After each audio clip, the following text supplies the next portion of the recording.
بسم اللہ الرحمن الرحیم۔ السلام علیکم ورحمۃ اللہ وبرکاتہ۔ غزوہ خیبر کے موقع پر ایک چرواہا حضور اقدس صلی اللہ علیہ وآلہ وسلم کی خدمت میں آیا۔ وہ یہودیوں کی بکریاں چراتا تھا۔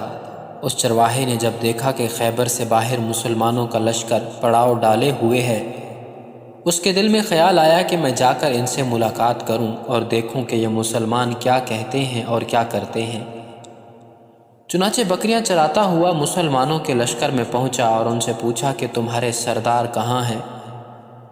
صحابہ کرام رضوان اللہ علیہم اجمعین نے بتایا کہ ہمارے سردار حضور صلی اللہ علیہ وآلہ وسلم اس خیمے کے اندر ہیں۔ پہلے تو اس چرواہے کو ان کی باتوں پر یقین نہیں آیا۔ اس نے سوچا کہ اتنے بڑے سردار ایک معمولی سے خیمے کے اندر کیسے بیٹھ سکتے ہیں۔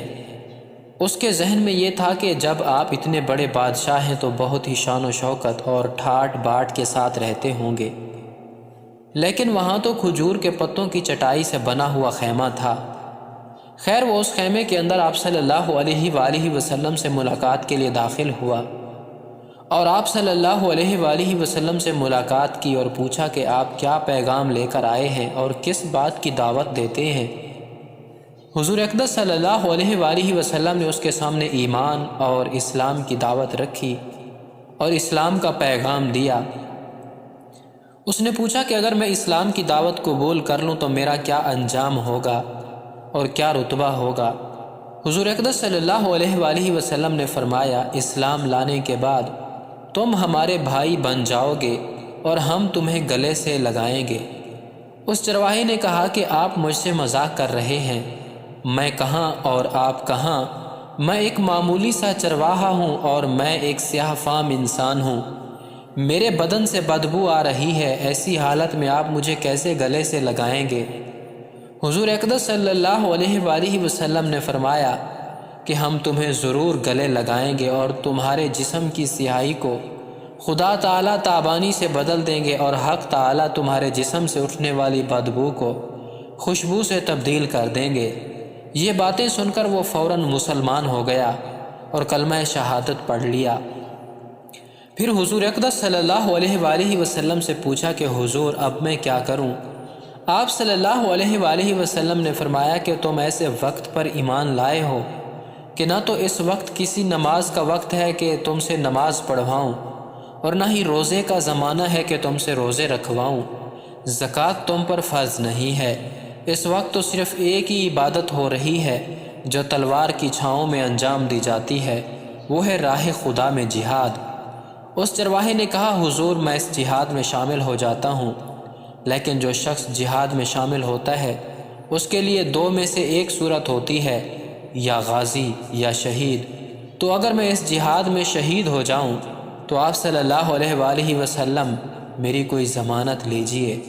حضور اقدس صلی اللہ علیہ وآلہ وسلم نے فرمایا کہ میں اس بات کی ضمانت لیتا ہوں کہ اگر تم اس جہاد میں شہید ہو گئے تو حق تعالیٰ تمہیں جنت میں پہنچا دیں گے اور تمہارے جسم کی بدبو کو خوشبو سے تبدیل فرما دیں گے اور تمہارے چہرے کی سیاہی کو سفیدی میں تبدیل فرما دیں گے۔ چونکہ وہ چرواہا یہودیوں کی بکریاں چراتا ہوا وہاں پہنچا تھا، اس لیے حضور اقدس صلی اللہ علیہ وآلہ وسلم نے فرمایا کہ تم یہودیوں کی بکریاں لے کر آئے ہو، ان کو جا کر واپس کرو، اس لیے کہ یہ بکریاں تمہارے پاس امانت ہیں۔ اس سے اندازہ لگائیں کہ جن لوگوں کے ساتھ جنگ ہو رہی ہے، جن کا محاصرہ کیا ہوا ہے، ان کا مال غنیمت ہے، لیکن چونکہ وہ چرواہا بکریاں معاہدے پر لے کر آیا تھا، اس لیے آپ نے حکم دیا کہ پہلے وہ بکریاں واپس کر آؤ، پھر آ کر جہاد میں شامل ہو جانا۔ چنانچہ اس چرواہے نے جا کر بکریاں واپس کیں اور واپس آ کر جہاد میں شامل ہوا اور شہید ہو گیا۔ جب جنگ ختم ہو گئی تو حضور اقدس صلی اللہ علیہ وآلہ وسلم لشکر کا جائزہ لینے لگے۔ ایک جگہ آپ صلی اللہ علیہ وآلہ وسلم نے دیکھا کہ صحابہ کرام رضوان اللہ تعالیٰ علیہم اجمعین کا مجمع اکٹھا ہے۔ جب آپ صلی اللہ علیہ وآلہ وسلم قریب پہنچے تو ان سے پوچھا کہ کیا بات ہے؟ صحابہ کرام رضوان اللہ علیہم اجمعین نے فرمایا، جو لوگ جنگ میں شہید ہو گئے ہیں ان میں سے ایک آدمی ایسا بھی ہے کہ جس کو ہم میں سے کوئی نہیں پہچانتا۔ آپ صلی اللہ علیہ وآلہ وسلم نے فرمایا کہ مجھے دکھاؤ۔ جب آپ صلی اللہ علیہ وآلہ وسلم نے دیکھا تو فرمایا کہ تم اس شخص کو نہیں پہچانتے، مگر اس شخص کو پہچانتا ہوں، یہ چرواہا ہے اور یہ وہ عجیب و غریب بندہ ہے جس نے خدا کی راہ میں ایک بھی سجدہ نہیں کیا، اور میں اس بات کی گواہی دیتا ہوں کہ حق تعالیٰ نے سیدھا اس کو جنت الفردوس میں پہنچا دیا ہے، اور میری آنکھیں دیکھ رہی ہیں کہ ملائکہ اس کو غسل دے رہے ہیں، اور اس کی سیاہی سفیدی میں تبدیل ہو گئی ہے اور اس کی بدبو خوشبو سے تبدیل ہو گئی ہے۔ ناظرین گرامی، اندازہ کیجئے اور دیکھیے، اگر کچھ عرصہ پہلے اس چرواہے کی موت آ جاتی تو سیدھا جہنم میں چلا جاتا، اور اب اس حال میں موت آئی کہ ایمان لا چکا ہے اور سرکار دو عالم صلی اللہ علیہ وآلہ وسلم کا غلام بن چکا ہے۔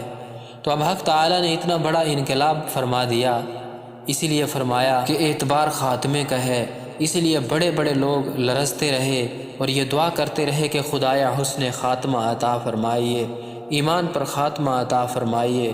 کس بات پر انسان ناز کرے، فخر کرے اور اترائے، اس لیے کہ کیا معلوم کہ کل کیا ہونے والا ہے، اسی لیے فرمایا کہ کسی کو بھی حقیر مت سمجھو۔